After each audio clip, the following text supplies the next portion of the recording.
Ay nako, ang boring talaga ng buhay pag walang kabit. Dahil naghiwalay na nga kami at kailangan tanggapin kahit masakit. Sariwa pa talaga sa alaala ko yung mga panahon na magkasama kami ng kabit ko. Yung tipong yung kahit saan ako tumingin siya pa rin yung nasa isip ko. Pakiramdam ko parang mababaliw na talaga ako neto. Dahil kahit sa panaginip siya pa rin yung kabimbangan ko. Aray ko. Sinabihan nga pala ako ng mga konsentidor at di mapagkakatiwala ang mga kaibigan ko na mag-move on na. Dahil next week may ipapakilala daw sila sa aking single mom and take note, virgin pa daw. Sabi nila.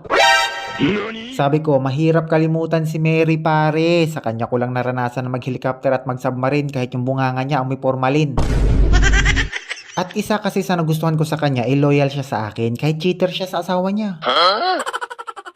Mahirap kasing makahanap ng mga babaeng ganon. Para silang mga kayamanan, masarap sa lupa ibaon. Ginagawa? Dahil bibihira na lang talaga ang mga kabit na hindi nahuhuli ngayon. Sabi Alam nyo, bilang isang OFW, hindi naman talaga maiiwasang hindi maglandi yung mga asawa nyo. Dahil sa hirap at lungkot ng buhay dito, maghahanap talaga yan ng may babayo.